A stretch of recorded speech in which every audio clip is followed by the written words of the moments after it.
Utawala au uwepo wa jina Mungu upo katika sura ambayo inayomuelezea au kumtambulisha, ikimaanisha kwamba utawala au uwepo wa jina Mungu upo katika maana yake, na Mungu anatawala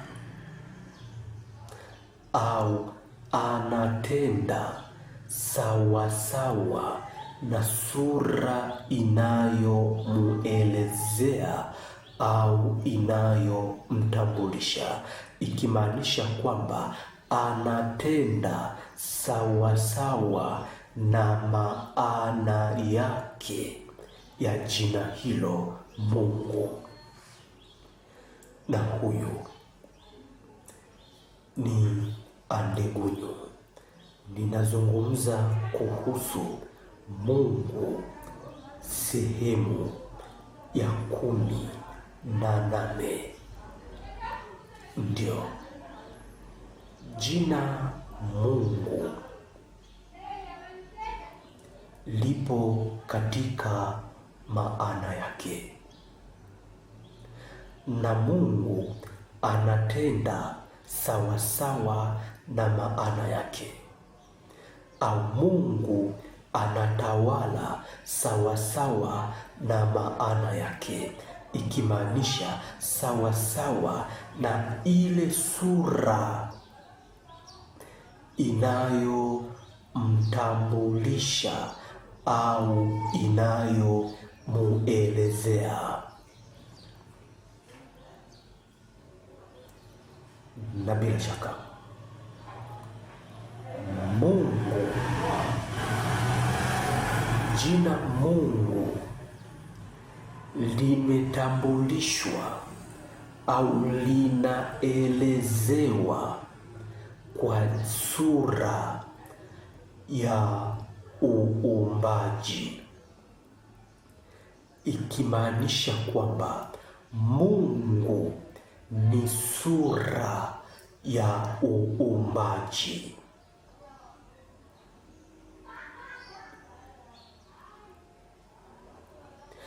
Na kwa sura ya uumbaji ndio maelezo kamili ya jina Mungu, yaani utawala wa Mungu, ikimaanisha kwamba popote pale unapoona sura inayoelezea uumbaji, yaani sura ya uumbaji, kuwa ni jina Mungu lipo au linatawala. Ndio popote pale unapoona sura inayoonyesha uumbaji kuwa ndio maelezo au utambulisho wa jina Mungu, yaani Mungu anatawala.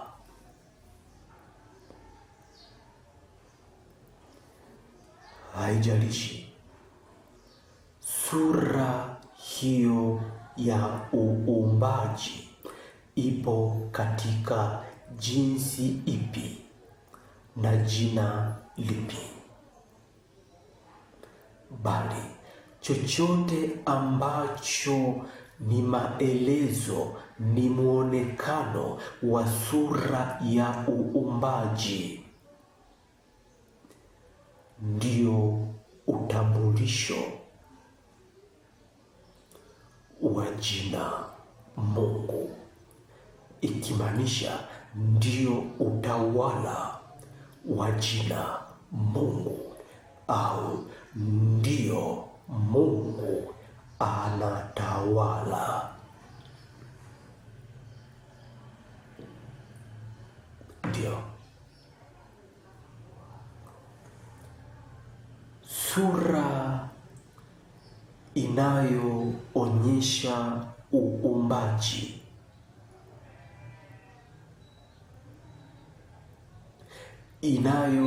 inayoelezea, ambayo ni maelezo ya uumbaji. Haijalishi ipo katika muonekano upi, ipo katika jinsi ipi, ipo katika jina lipi, bali kwa kuwa ni sura ya uumbaji, ni muonekano wa uumbaji, hiyo ndio utawala wa Mungu.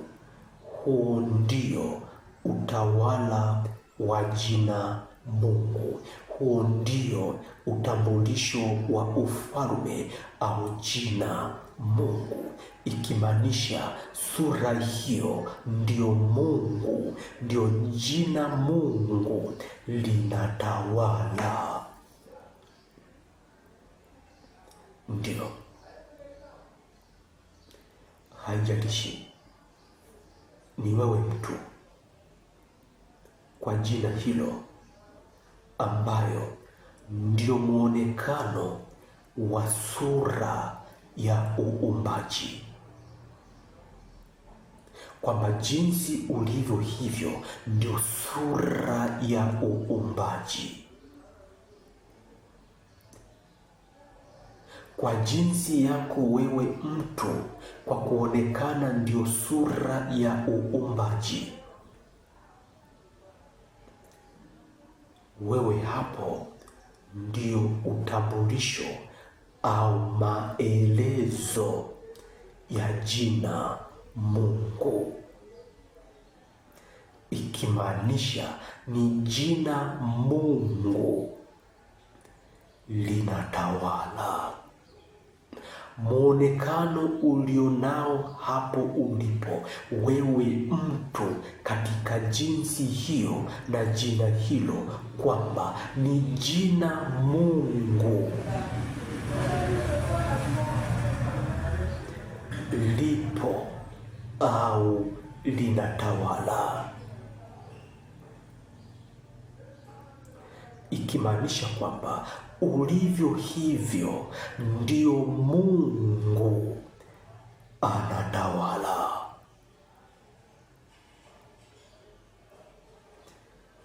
Haijalishi ni milima, haijalishi ni taifa, haijalishi ni wanyama, haijalishi ni mbingu, haijalishi ni ardhi au dunia, ila kwa muonekano wa dunia, muonekano wa mbingu ambao ndio sura ya uumbaji, sura ya maelezo ya uumbaji yanavyoonekana,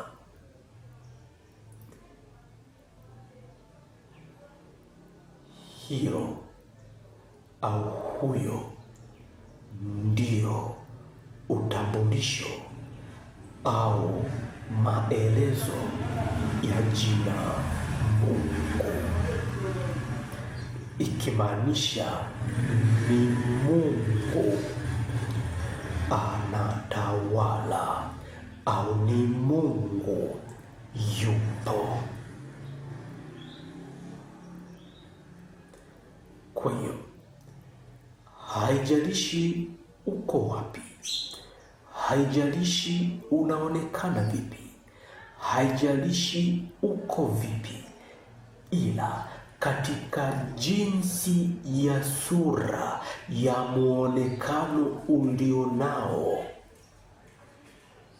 Muonekano huo ndio maelezo ya uumbaji yanavyoonekana, ikimaanisha ndio uumbaji unavyoonekana.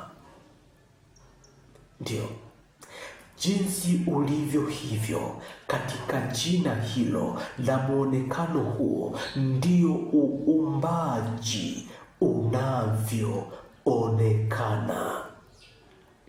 Ndio sura ya uumbaji inavyoonekana, inavyoelezea, inavyojielezea. Na kwa kuwa ndio sura ya uumbaji inavyoonekana, hiyo sura ya uumbaji ya muonekano huu ulionao ndio utambulisho au maelezo ya jina Mungu,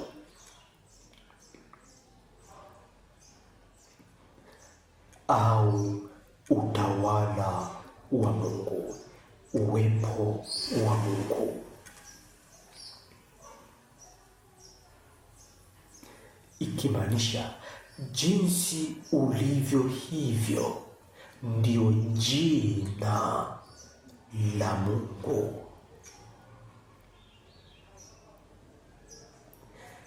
Jinsi ulivyo hivyo ndio jina la Mungu kamili.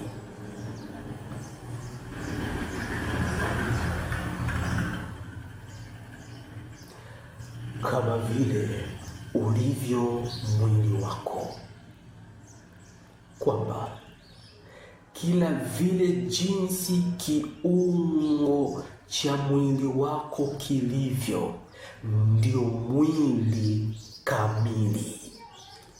Haijalishi kiungo cha mwili huu kinaitwa jina gani, ila kila jinsi ya jina la kiungo chochote ndio mwili kamili kwa jina, ndio utawala kamili kwa jina. Ndivyo ulivyo hapo wewe uliye sura inayoelezea uumbaji, kwamba jinsi unavyoonekana hapo ndio maelezo kamili ya uumbaji. Na kwa kuwa wewe ndio maelezo kamili ya uumbaji, ndio maana ya jina Mungu. Kwa kuwa Mungu ni sura ya uumbaji, na wewe hapo ulipo katika jinsi hiyo na jina hilo ndio muonekano wa sura ya uumbaji. Ikimaanisha jinsi ulivyo hivyo kwa jina hilo, kwa namna hiyo ndio jina kamili la Mungu, ndio utawala kamili wa Mungu. Nimekwambia tena, haijalishi uko vipi, haijalishi uko wapi, haijalishi unaonekana vipi, haijalishi jinsia yako, haijalishi vyovyote vile, ila hapo ulipo katika jinsi ya sura ya uumbaji, kwa jina hilo ndio jina la Mungu kamili. Ikimaanisha ndio utawala wa Mungu kamili. Ndio nazungumza na wewe, hata wewe uliyejifungia huko, unayejitazama katika jinsi hiyo,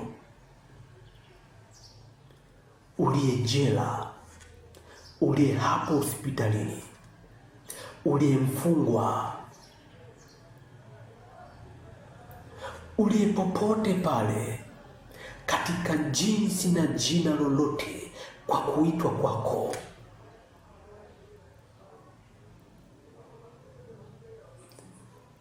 hapo ulipo, katika jinsi na sura hiyo ya muonekano wa uumbaji, jinsi uumbaji unavyoonekana kwa jina na sura hiyo ulionayo, ndio jina kamili la Mungu, ndio utawala kamili wa Mungu.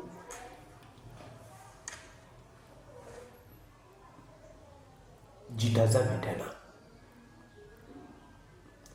Ulijikataa na kutaka kujikimbia, lakini nipo hapo kukwambia kwamba jinsi ulivyo hivyo, katika muonekano huu, kwa jina hilo hilo ulilo nalo, kwa sura ya muonekano huo ambao ndio muonekano unaonyesha uumbaji,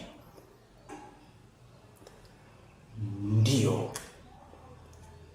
jina la Mungu kamili.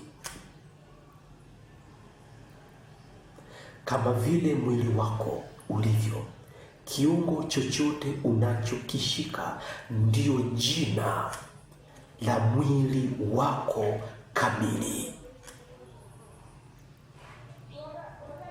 Haikujalisha ni kiungo gani umekishika, lakini ndio jina la mwili wako kamili.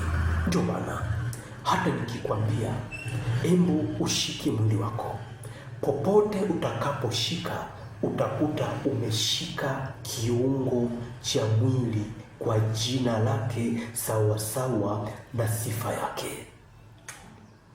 Ila haikujalisha, kila unaposhika kwa jina husika la kiungo hicho, ndio jina la mwili kamili. Ndivyo ilivyo hapo katika sura ya uumbaji.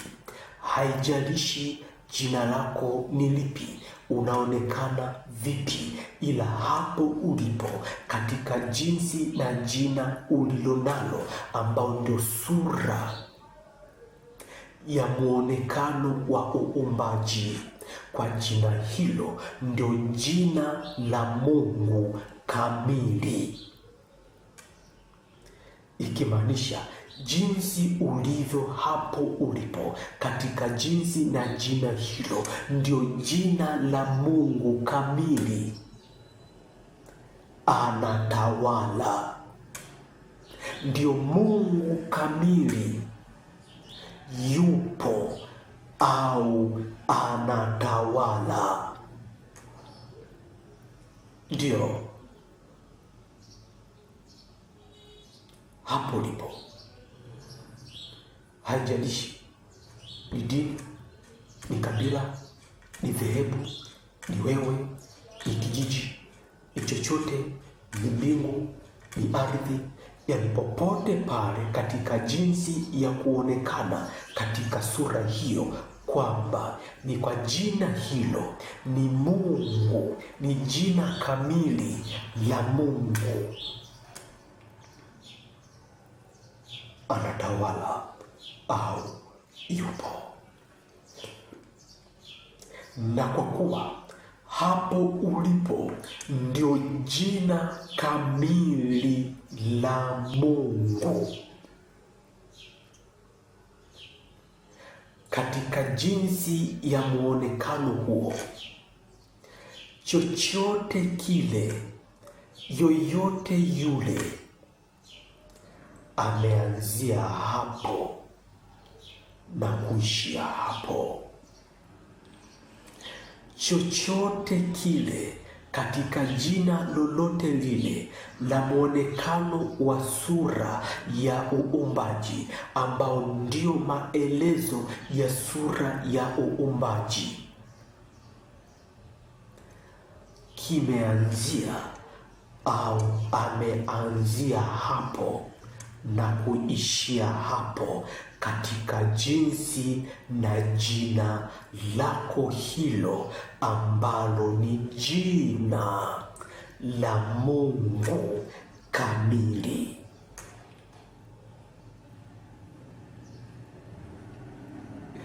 Ikimaanisha kwamba chochote kile katika jinsi yoyote ile kwa jina lolote lile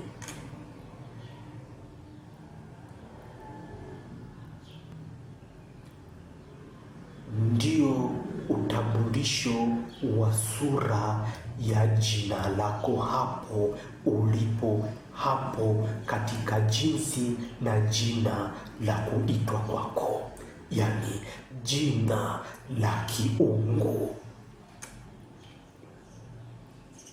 Chochote kile, yoyote yule, kwa kuwa ameanzia hapo na kuishia hapo, kwamba kile ndicho utambulisho au maelezo ya jinsi hiyo na jina lako, ikimaanisha kwamba chochote kile ni jina lako hilo unaloitwa hapo kwa jinsi na jina la kuitwa kwake.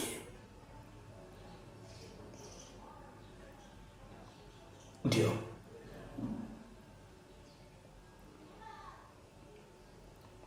chochote kile ndio utambulisho wa jina lako, ndio maelezo ya jina lako,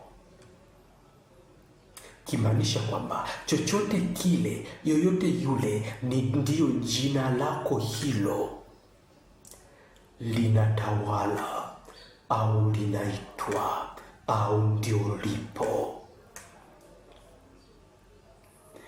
Haijalishi ni nani, haijalishi ni yupi, haijalishi ni kipi kinaitwa nani, bali chochote kile kwa jinsi yoyote ile, kwa jina lolote lile, ndio jina lako lipo, ndio jina lako lipo au linatawala, kwa kuwa yoyote yule, chochote kile ndio utambulisho au maelezo ya jinsi hiyo na jina lako popote pale ulipo, kwa kuwa hapo ulipo katika jinsi hiyo na jina hilo ndio jina kamili la Mungu.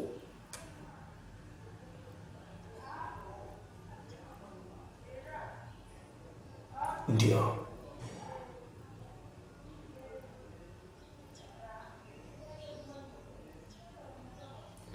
popote pale hapo ulipo katika jinsi yoyote ile, kwa jina hilo ndio jina kamili la Mungu, kwa kuwa muonekano huo ndio maelezo ya jina la Mungu, yani ndiyo sura ya uumbaji inavyoonekana, na jina hilo ndio kuwa ni jina kamili la Mungu.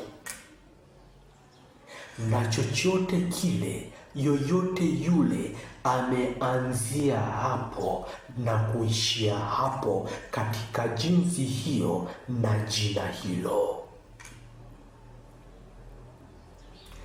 ikimaanisha kwamba chochote kile, yoyote yule, ndiyo maelezo au utambulisho wa jina hilo, ndio sura ya maelezo au utambulisho wa jina hilo ulilonalo hapo ulipo.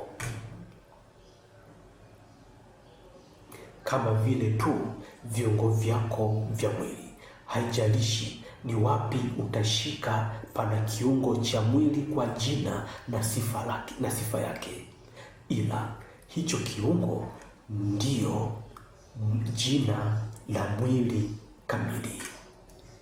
Ndivyo ilivyo huku kwingine, kwamba haijalishi ndani, haijalishi ni upi, haijalishi ni kipi katika jina na jinsi yoyote ile, bali chochote kile ndio jina lako la jinsi ulivyo, ya mwonekano huo wa sura hiyo ya uumbaji ilivyo.